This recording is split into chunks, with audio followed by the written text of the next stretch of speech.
Citizens, it's that time. You are officially in Alert Zone. Welcome to the Alert Zone TV. I'm the Wizard Uncle James.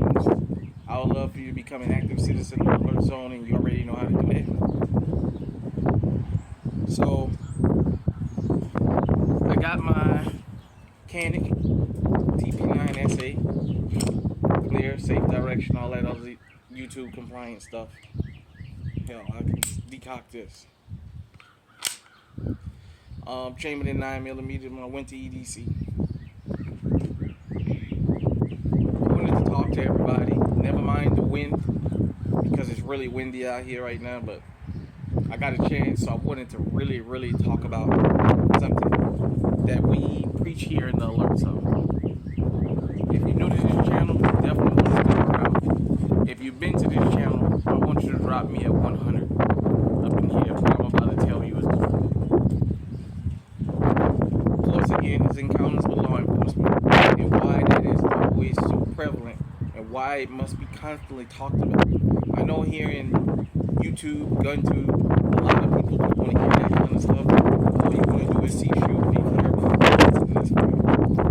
But there's more to owning a firearm than just having a permit and carrying a gun. There's a whole lot of logistics to it. You got to know your carry laws, what you can and can't carry, where you can carry and where you can't carry. These days, you got to know if, when you cross state lines, an 18-round magazine can get you a gun charge. Because I live in Iowa, this right here, this firearm is illegal in Illinois because it holds 18 rounds. I think 15 rounds or less is the capacity now. So things like that you need to know. You also need to know how to deal with law enforcement. You know, for all these people who like to run around here and talk about this, not checkers, this chess, and all this other kinds of stuff, and all the cliche and that stuff, fine, sounds good. But hear me out. On the side of the road is the one place you can't ever win court. You can't win on the side of the road. You just can't. You might get lucky once in a while, but you can't win. So I wanted to talk about two people in particular as case studies and point out one that happened years ago. And this is why I give these tutorials about one thing you always got to keep in mind. This is for people that's legally armed. This is not just to talk about just people in society. This is people that's legally armed. You don't understand how much a firearm can save your life, but how much of your life it can ruin too. And I'm going to get to that. So you guys already know the story of Philando Castile and basically how Geronimo Yanez walked him into his murder. How Geronimo Yanez talked him in to letting him kill him. I wanted to talk about Dexter Reed out in Illinois and Chicago. And for those of you who listen to these series, you already know. I tell you all the time. I give you guys a tutorial of how it happens, and then it turns out and it happens. Now, the Cobra unit, the Red Dogs, what is that damn squad? Forgive me, everybody. That killed Tyree Nichols out there. All the crash unit, the rep, all these different special tactical units. They're trained to do one thing. They're trained to kill. That's why they come in plain clothes. That's why they're trained to do all this stuff. So, Dexter Reed, for those of you who don't know, was pulled over by law enforcement in Chicago. He had 5 or 6 cars surrounding him, and everybody jumped out with their guns screaming, let the windows down and all this, get the fuck out the car. Why is that significant, huh? This was a crime suppression tactical unit, and they claim they stopped him for a seatbelt. And I tell you guys and girls all the time, they're not stopping you for these little kind of things with their gun. They didn't stop him for a seatbelt. That was the lie they was using. They stopped him to search him. Period, point blank. They didn't stop him for no other reason.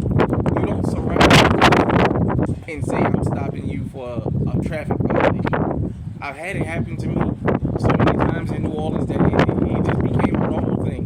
That anytime you started the car up and went down the street, and it didn't matter if you had a hoop ticket. Anytime you started up and went down the street, you could be stopped at any time for any reason. And sometimes they would do the swarm thing, the whole rat pack thing where 5, 6 of them swarm you. And they didn't ask us to search us. They didn't tell us, I stopped you for this. They would yank you out of the car, and after they search you, sometimes they would tell you can go, sometimes they would say, oh, well, we stopped you for the stop sign back there. You didn't stop all the way. Well, they know you stopped, you know what I mean? So he got stopped, and he let the window down, and then he put the window back up, and he had the door locked, and, you know, they're screaming at him, put the window down, and get the fuck out of the car. You know, all their little police stuff. Everybody's screaming a different command because they trained to do that. Now, the dispute is whether he fired first or the officers fired first, but 96 shots was fired and he was subsequently killed.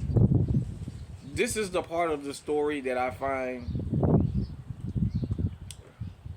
very interesting because, like as I tell you guys, I watch those types of programs and stuff like that different than most people. They said he had a firearm and that he fired first. That's up for dispute. I haven't heard them yet say that that firearm was stolen. This is why this pertains to you, the law-abiding citizen.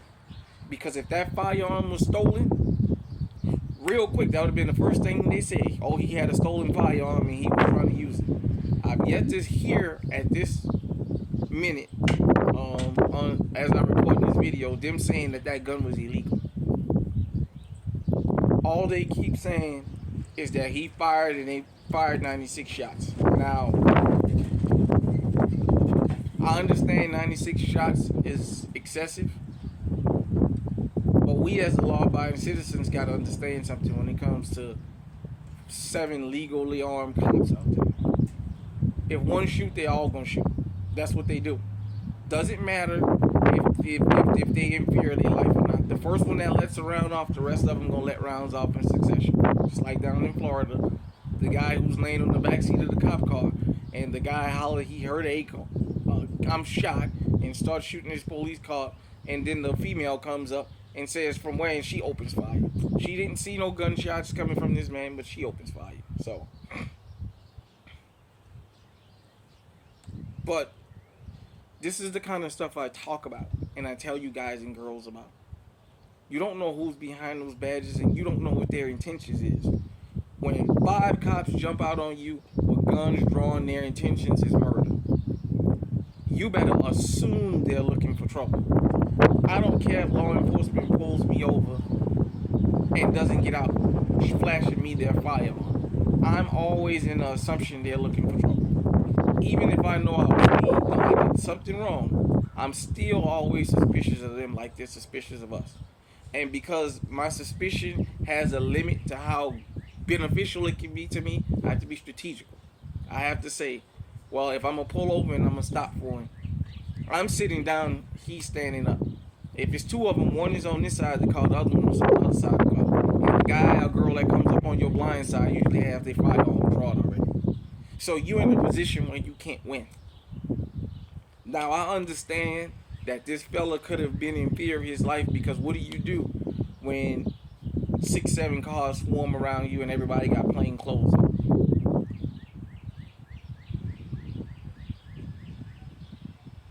But as I said, they never said that firearm was illegal. And that leads me to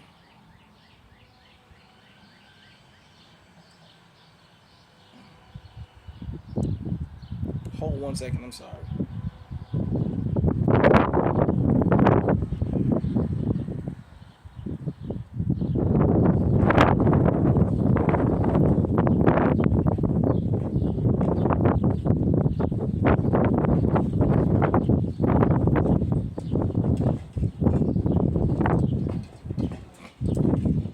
Calvin Riley. That's his name. Sorry about that. The story of Calvin Riley, you can see here on YouTube. This man was pulled over, and this man, they claim he was drunk. You can see the female deputy on her body cam take a sealed bottle of alcohol. You can hear her, see and hear her break the seal around, cap it back up, throw it in the passenger side seat, and say he was drinking. And she wrote it in the report that's why they was taking him to jail for DWI, because he had open container. Even though it was on her body camera, the charges should have been dropped. He was still convicted of DUI and sentenced to 10 days in jail. Now you might want to wonder, well, what does that matter, Uncle? Well, what does that got to do with me? We got legally owned firearms. And what have I been telling you guys and girls who've been around this channel since the beginning? If you let law enforcement officers talk long enough, they'll tell you they don't have no fear of breaking your rights on body camera. This is why I tell you on the side of the road ain't the place to argue with them. You ain't got to tell them about your rights and all that, because they bold enough to do it with them body cameras on. You got a chance, believe it or not, in a civil case of winning against them for violating your rights, because they're not going to pay it. It's not coming out their pension. The taxpayers will pay it. That's why they don't care.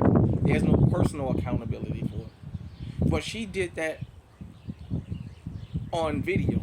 Now, there was something else that she did that made me kind of look at her. When she did the deposition, she made sure that she combed her hair down and put her glasses on. She literally looked like the image of a nerd. In a deposition, she couldn't remember nothing she put in that police report. All they can remember is they took that man in jail. That hits home for two different reasons for me. The number one reason that hits home is this was a black man getting railroaded on video. But the second reason that hits home for me is I live in Iowa. There's been a lot of people non-black in this state that has been railroaded the same way and got OWIs on their record for not being intoxicated. One guy in Newton was doing it so much that finally he brought in a kid, and the bookies at the jail said, there's nothing wrong with this kid, he's not drunk, what have you. That's when it came out that he had been doing this to people. Because for those of you who don't know the story, when I first moved to Iowa, I couldn't believe the amount of people that I met that had OWIs on their records. And I kept telling them, there's no way you was drunk. This many people getting caught drinking and driving. And I watched the little game that they play. At 1:30 up here, law enforcement goes into the bars and what have you. They look around, and then they go park up the street, and as cars leave, they pull them over and say, you just came out that bar. Here in town where I live, when they have the hottie pails or the rodeos at the fairgrounds, when it's over with, we already know there's going to be several people that's going to get DUIs, whether they're intoxicated or not. If they have a smidgen of liquor on them, they'll take them. If they think they can take them and they don't have nothing and they're not drunk, but they still think they can get away with it, they'll try. Talk to people that's had that happen to them.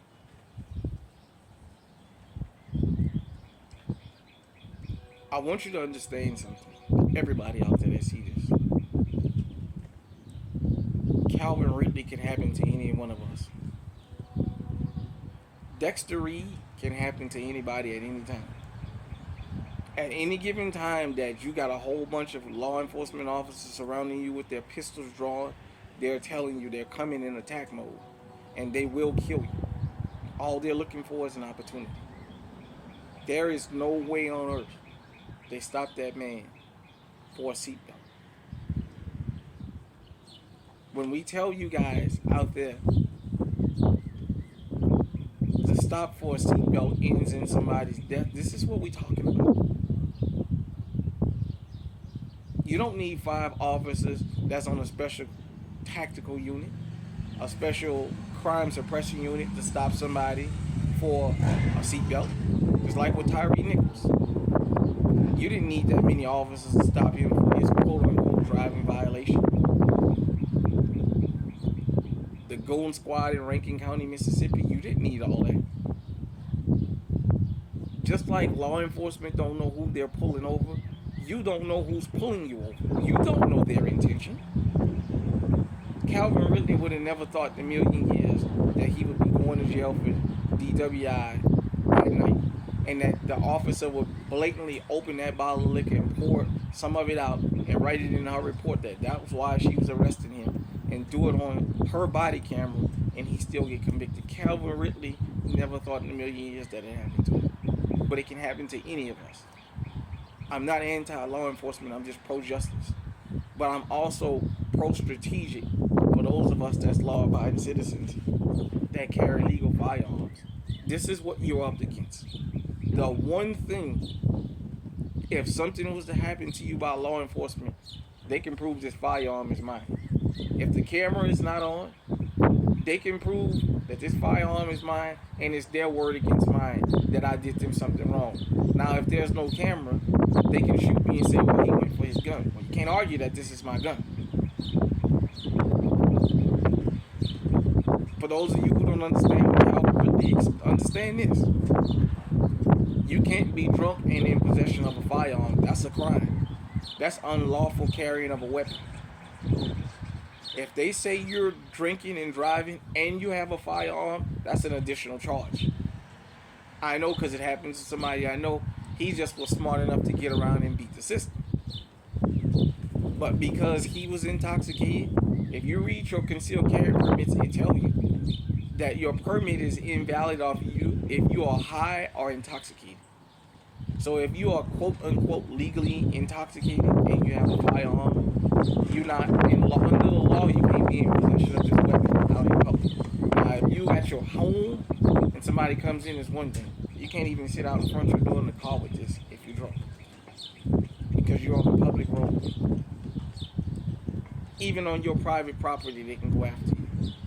But definitely out in public, going clubbing and getting drunk, what they consider to be legally intoxicated, that nullifies your right to have this opinion, and that can get you anywhere from 5 to 10 plus more years in prison by having a firearm while you're intoxicated. If you don't believe me, look at the videos.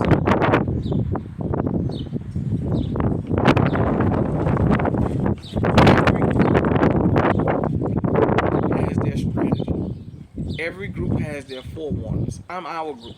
For those of us who are legally armed, all I'm telling you is be strategic.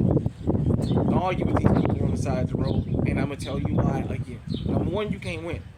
Number two, these motherfuckers bold enough that they'll violate your rights right now. In court is where you go after. Go and give them whatever they're looking for. They know they didn't violate your rights. For those of you who want to talk about crime under Joe Biden sent his Solicitor General to lobby that law enforcement officers can't be punished for not reading your Miranda rights. Yeah, you can get the charges thrown out, but you can't have them punished. So I don't want to hear nothing about that. I'm telling you, I know what I'm talking about. Make sure that you are always strategic with this, but you got to use this one first. You always got to be 3 steps ahead of it. This is why I give you these tutorials, because I've been through all this, and these things continue to happen. If they didn't continue to happen, I wouldn't talk about them. So if you're going out drinking, take you somebody that doesn't drink with you, that got one of these legal, so y'all can be protected. Because even in a self-defense, believe it or not, you can be civilly liable for taking somebody off the planet that runs up on you in public if you got one of these and you're what they consider to be legally intoxicated. Hit me in the comment section, let me know what you think. Until next time, stay safe, stay home, stay on high alert.